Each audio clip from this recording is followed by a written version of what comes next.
Guía práctica número 32. Persecución y dispersión. La iglesia enfrenta oposición. Vamos a tomar Hechos, capítulo 6 hasta capítulo 8. Vamos a ir leyendo algunas partes. La iglesia primitiva enfrenta una fuerte oposición y persecución después de crecer, lo que lleva a la dispersión de sus miembros. Pero esta dispersión causa la expansión del evangelio más allá de Jerusalén, cumpliendo el mandato de Jesús de ser sus testigos en Judea, Samaria y hasta los confines de la tierra, ¿no? Enfrentamos dificultades cuando empezamos a crecer, ¿no? El número de personas que se iban sumando a la iglesia ya era mucho y algunos dilemas estaban comenzando a suceder. La idea, la propuesta, la vamos a leer ahora de cómo solucionar algunos problemas, ¿no? Vamos a leer Hechos 6, del 1 hasta el 4, y dice así: elección de los 7 diáconos. En aquellos días el número de los discípulos iba en aumento, pero también comenzaron las murmuraciones de los griegos en contra de los hebreos, pues se quejaban de que en la distribución diaria de ayuda a las viudas de los griegos no eran bien atendidas. Entonces los 12 convocaron a todos los discípulos y les dijeron: no está bien que desatendamos la proclamación de la palabra de Dios por atender a las mesas. Así que, hermanos, busquen entre todos ustedes a 7 varones de buen testimonio que estén llenos del Espíritu Santo y de sabiduría para que se encarguen de este trabajo. Así nosotros podremos continuar orando y proclamando la palabra. Esta propuesta fue del agrado de todos los creyentes y eligieron a Esteban, que era un varón lleno de fe y del Espíritu Santo, y a Felipe, Procoro, Nicanor, Timón, Pármenas y a Nicolás, un prosélito de Antioquía. Luego los llevaron ante los apóstoles y oraron por ellos y les impusieron las manos.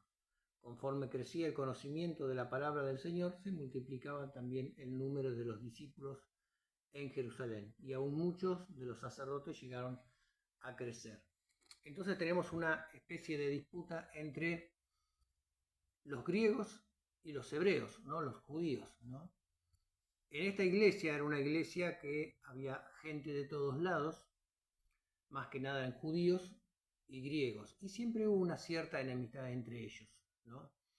Y parece que los griegos se quejaban de que los judíos no atendían bien a las viudas o a los necesitados que ellos tenían, que eran griegos, ¿no? Entonces surge esta cuestión en donde los 12 apóstoles dicen: no podemos desatender la enseñanza de la palabra, la predicación del evangelio, para poder servir a las mesas. Entonces proponen la idea de buscar a 7 personas que tengan un testimonio fiel de ser seguidores de Cristo y que tengan un buen testimonio, y les imponen las manos y oran por ellos y los instruyen para que puedan cumplir con esta tarea.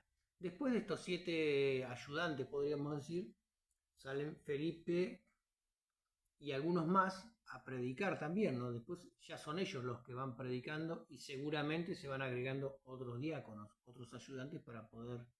Y así va creciendo la iglesia, ¿no? Vamos creciendo de a poco. Y eso en la actualidad se puede ver como mucha gente empieza sirviendo en la iglesia en algunas áreas y va creciendo y va pasando a otras áreas que tienen igual importancia, o van pasando a otras áreas donde hay más necesidad, ¿no? Y todas las áreas de la iglesia son importantes, porque acá los apóstoles decían ellos: nosotros no podemos desatender la palabra, o sea, la predicación, para poder ir y servir las mesas. Ahora, si estos 7 diáconos, estos 7 ayudantes no aparecían, inevitablemente iban a tener que ir a servir las mesas y desatender la palabra del Señor y la predicación. ¿Por qué? Porque las viudas y los necesitados se iban a morir de hambre. Entonces, cada tarea en la iglesia, cada una de las cosas que nosotros elegimos hacer en la iglesia al servicio del Señor es importante, porque sin una no puede estar la otra. No es que predicar la palabra es más importante que servir a las mesas, o servir a las mesas es más importante que predicar la palabra. Son igual de importantes, porque si no hay una, no hay la otra tampoco, entonces desaparecen las dos, ¿no? Y esta es la conformación de la iglesia que siempre ha habido, ¿no? Gente que sirve en la palabra, gente que sirve a las mesas, gente que predica, gente que ora, y ahí podemos como hablábamos el fin de semana pasado, podríamos hablar de los dones del Espíritu Santo. Para cada una de las tareas, Dios va asignando diferentes dones a las personas según la necesidad de la iglesia, ¿no? Entonces las personas pueden ser mucho más útiles a través, ¿no? Por eso es que es importante que acá dice, busquen a 7 personas que estén llenas del Espíritu Santo, ¿no? Y nosotros le imponemos las manos y oramos por ellos para que ellos, la gente, cuando la imposición de mano era como nombrar a alguien, ¿no? Entonces, cuando alguien iba y los apóstoles le ponían la mano, no era que el Espíritu Santo pasaba a través de la mano, sino que ya esa persona tenía el Espíritu Santo, pero lo que le estaba dando la autoridad frente a todos, de que estos van a ser los que sirven la mesa, estos van a ser los que predican la palabra. Entonces, frente a todos se les daba esa autoridad a través de la imposición de mano. Es un poco como lo que hacen los reyes cuando nombran sir a alguien o lo nombran príncipe y con una espada le apoyan en el hombro la espada, y con ese acto esa persona ya no es más una persona común, sino es un sir o un señor, ¿no? del reino, ya es sangre azul. ¿Por qué? Porque apoyaron la espada, ¿no? Pero en realidad lo que le da el poder es la imposición del poder del rey, ¿no? No el que le hayan apoyado la espada. En este caso también no es que el Espíritu Santo viaja a través de las manos, sino que la persona adquiere el Espíritu Santo a través de la salvación, a través de la obra de Jesús y el arrepentimiento de uno mismo. Entra el Espíritu Santo, pero después se nos imponen las manos frente a todas las personas para nombrarnos, para poder realizar algunas tareas y tener autoridad para poder ejecutarlas, ¿no? Porque me imagino que en la repartición de comida para las viudas y para los necesitados habría conflictos, habría peleas. Entonces estas 7 personas que comenzaron la iglesia a servir en las mesas serían la autoridad competente, podríamos decir, para regular toda esa problemática, ¿no? Por eso es que necesitaban personas que sean sabias, ¿no? Y personas que sean prudentes por sobre todas las cosas, no tan sabios, sino más bien prudentes, ¿no? A veces uno no sabe muchas cosas, pero uno es prudente y lo que uno no sabe lo consulta, lo pregunta o lo deriva a que lo haga otro que sabe más que uno, ¿no? Pero como decíamos al principio, la iglesia comienza a crecer. Recuerden que en el primer discurso de Pedro se convierten 3 o 4 mil personas, ¿no? Y ya había hecho varios discursos y ya venían predicando y ya se habían convertido, como decíamos acá, algunos sacerdotes judíos se habían convertido, entonces que a su vez acarrearían mucho más gente, judíos, y acarrearían también gente de otros lugares, como veíamos al principio en la primera predicación de Pedro, pero también en ese lugar vivían muchos griegos, ¿no? Que también se convirtieron. Entonces la iglesia sería una multitud, podríamos decir, de ideas, ¿no? y de modos de vivir. Entonces, ahí es cuando empieza la complicación, ¿no? Porque no todos opinan lo mismo, no todos somos iguales y no todos reaccionamos de la misma manera. Entonces empiezan las complicaciones. Y para que las complicaciones no sigan creciendo, se necesita una autoridad que detenga la complicación, podríamos decir, ¿no? Entonces se designa a estas 7 personas, se les impone las manos para darle autoridad sobre todos los demás, para que puedan organizar el tema de la comida, la repartición de todas las cosas, ¿no? La iglesia estaba creciendo, ¿no? La iglesia siempre está creciendo en la actualidad. Toda esta misma problemática la podemos tener en la actualidad, ¿no? Hay diferentes necesidades o diferentes maneras de ver o de tratar la necesidad, pero la necesidad siempre está. Entonces, detrás de una necesidad hay alguien que la suple, y después que la suple surge una problemática de cómo suplió esa necesidad, ¿no? ¿Qué características tenían que tener estos siete diáconos, ¿no? Como idea, o sea, como lo fundamental, haber creído en Jesucristo, ¿no? Haberse arrepentido de sus pecados.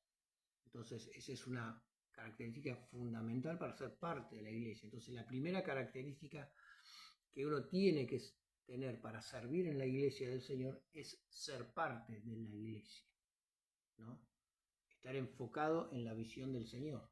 Entonces, la primera característica que nosotros tenemos que tener es una entrega al Señor, ¿no? ¿Y cómo nos entregamos? Cuando somos iglesia, somos parte de la iglesia. Entonces, una de las primeras características. Después habla de la llenura del Espíritu Santo. Y en realidad, del Espíritu Santo estamos llenos. Lo que debemos llenarnos es de la palabra de Dios, ¿no? El Espíritu Santo está en nosotros y está al 100%, ¿no? Y para que Él obre, necesita de la palabra del Señor en nuestros corazones, ¿no? Para que el consejo de Dios, para que el sistema de vida de Dios, para que las ideas de Dios estén en nuestro ser, es necesario leer la Biblia, es necesario estar llenos, pero de la palabra de Dios, ¿no? Ahora, para llenarnos de la palabra de Dios, necesitamos al Espíritu Santo, porque si leemos la Biblia sin el Espíritu Santo, hay muchas cosas que no vamos a entender, ¿no? Porque son cuestiones espirituales, ¿no? Dice que para la gente que no conoce a Dios, esto es una locura, y para nosotros sería una locura si nosotros no tuviéramos el Espíritu Santo. Entonces, es necesario ser llenos del Espíritu Santo para ser llenos de la palabra de Dios, ¿no? Para poder servir en la iglesia de una manera, o en el cuerpo de Cristo de una manera eficaz, ¿no? Y era necesario, porque ya veíamos que había mucha problemática, ¿no? Y sin la fortaleza, sin el consuelo, sin las capacidades, sin los dones, no se puede servir a la iglesia, porque la iglesia se transforma en un club social, ¿no? Entonces necesitamos ser gente llena de la palabra de Dios para poder servir en la iglesia, ¿no? No quiere decir que tengamos que conocer toda la Biblia, sino que lo poco que conocemos lo pongamos en práctica, ¿no? Como hablamos en el video anterior, es importante y está bueno conocer toda la Biblia, pero hay cosas que no las entendemos. Entonces, como no las entendemos, prácticamente no nos sirven. Pero hay cosas que sí entendemos y que podemos poner en práctica. Y esas son las cosas de las cuales nosotros nos tenemos que llenar, ¿no? Y a las cuales nosotros tenemos que apuntar. Por eso es importante que lo poco que leemos de la Biblia, recuerden que los apóstoles no tenían la Biblia, ellos tenían palabras y tenían conocimiento del Viejo Testamento, pero no tenían la Biblia que nosotros hoy tenemos, ¿no? Entonces, lo poco que ellos tenían, lo ponían en práctica y era poderoso, ¿no? Entonces, lo poquito de Dios para nosotros es mucho. Entonces, ese consejo que vos leíste en la Biblia y que lo entendiste y sabés cómo hacerlo, ponelo en práctica, ¿no? Hagamos lo que podemos hacer, pero hagamos. No nos quedemos con algunas cosas. No lo leo porque no entiendo algunas cosas, ¿no? Empiezo a leer de tapa a tapa si quiero, cosas que no entiendo, las paso de largo, las intento entender, y si no las entiendo, sigo leyendo, y las que sí entiendo las pongo en práctica, ¿no? Y dejo que el Espíritu Santo obre a través de esa palabra, para que yo pueda crecer, para que yo pueda servir, ¿no? Porque acá la idea fundamental es servir al Señor, ¿no? Una vida de servicio. Por eso leíamos esta guía práctica, esta barca como le decimos, y la iglesia es una comunidad de creyentes, ¿no? Que va creciendo y se necesita gente que sirva. Ahora, la persona que entra y forma parte de la iglesia empieza a crecer y empieza a servir, ¿no? No todos tenemos que ser como las viudas que necesitan ser servidas. En algún momento tenemos que empezar a servir nosotros, porque si no siempre seremos los servidos, cuando en realidad tenemos que ser los que sirven, ¿no? Con lo poco que tenemos, empezar a servir, ¿no? Podés hablar con alguien, podés poner algo en internet, podés ayudar en algo en la iglesia, en algún ministerio, en alguna barca, con los niños, podés hacer algo en tu casa, podés hacer hasta un video como el que estamos haciendo, podés hacer cualquier cosa. El Señor necesita, o nosotros necesitamos, el Señor no lo necesita, nosotros necesitamos servirle a Él. ¿Por qué? Porque somos parte de la iglesia y en nuestra naturaleza está el servicio. Ahora, como hablábamos al principio, hay que tener una cierta capacitación y una cierta prudencia para poder servir al Señor.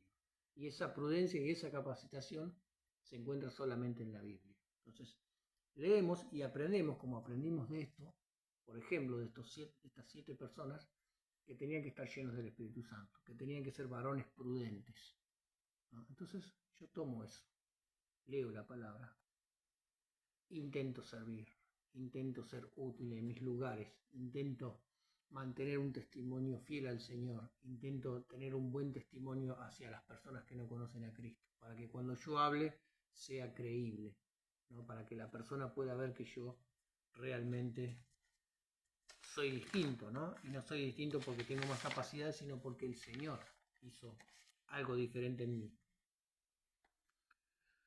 Después tenemos el gran problema. Uno de estos 7 se llamaba Esteban. Uno de estos 7 elegidos. Este Esteban y Felipe, otro también, que salían a predicar, ¿no? Parece que ellos servían a las mesas, pero en algunos momentos predicaban el Evangelio y mucha gente se convertía. Y realmente eran personas llenas de la palabra del Señor. Eran personas conocedoras de la obra de Dios, ¿no? Y empezaban a predicar y predicaban de tal manera que la gente se convertía.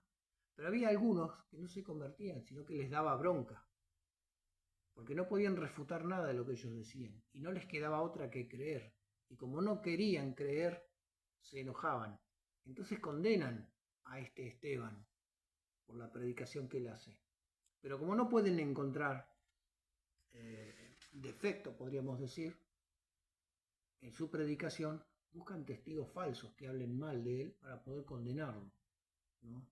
Y Esteban termina muriendo, apedreado, ¿no? Lo condenan y a los pies de Saulo, ¿no? Recuerdan que Saulo antes era perseguidor de la iglesia, ¿no? Y Esteban muere lleno del Espíritu Santo. Antes de morir hace un discurso en donde él explica por qué el Señor es el Señor y por qué era necesario creer en el Señor, y cuenta toda una historia del Viejo Testamento y les explica con sus propias palabras a los propios religiosos que lo estaban condenando a través de una mentira para que puedan creer, ¿no? Y Esteban muere condenado, apedreado, y antes de morir él hace lo que hace el Señor, ¿no? Algo parecido a lo que hace el Señor, ¿no? Que perdonen, porque no saben lo que están haciendo, los que los estaban matando, ¿no? Y uno de ellos era Saulo, que después se convierte en el apóstol Pablo, ¿no? Por eso es importante, ¿no?, estar llenos de la palabra del Señor, porque uno va a reaccionar con lo que uno se llena, ¿no? Dice que este Esteban era un varón prudente, lleno del Espíritu Santo y con mucha sabiduría, ¿no? Y eso se consigue a través de la lectura de la palabra, a través de la oración y de la comunión con el pueblo de Dios. Entonces, seamos como este Esteban, ¿no? Entonces, no dejemos que las cosas nos distraigan, ¿no? Como decían los apóstoles al principio, no podemos dejar la predicación para servir a las mesas, ¿no? Y nosotros a veces nosotros somos como apóstoles, ¿no? Porque somos embajadores en los lugares donde estamos. Y a veces dejamos la predicación y nos distraemos de la predicación del Evangelio para atender otras cosas, ¿no? Y a veces nos enredamos, como dice la Biblia, en los negocios del mundo y nos olvidamos que somos cristianos y que tenemos que predicar el Evangelio. Por eso es tan importante concentrarse, ser prudente, estar concentrado, no olvidar la palabra de Dios y estar alerta siempre, ¿no? Que nuestro principal servicio es la predicación del Evangelio. Pero también tenemos que ser de testimonio, entonces tenemos que tener un buen testimonio. Entonces tenemos que trabajar, tenemos que pagar las cuentas, tenemos que pagar las deudas, tenemos que arreglar la casa, tenemos que ser buenos esposos, buenos padres, buenos hijos. Pero entre todo eso, nunca debemos olvidar el mensaje de Dios. Nunca debemos olvidar nuestra responsabilidad de orar por las personas. No olvidar que debemos predicar el Evangelio. Se te complica, no te animás, usa un papelito, usa un video, usa algo en el Facebook. Habla con personas desconocidas, que es mucho más fácil que hablar con personas conocidas. Podés predicarle el Evangelio a un desconocido, es mucho más fácil que predicárselo a uno conocido. Por eso te animaba, como decía al principio, hagamos lo que podemos hacer. Lo que no nos sale, lo que no podemos hacer, no lo vamos a hacer y no lo hagamos. Hagamos lo que podemos hacer, ¿no? Encarguémonos, como decía al principio, de la palabra, de predicar el Evangelio, ¿no? Que es lo central, lo fundamental de nuestra vida. Así que no nos distraigamos, no nos olvidemos, seamos como este Esteban. Esteban empezó sirviendo las mesas y terminó predicando el Evangelio. No olvidó predicar el Evangelio antes de servir la mesa.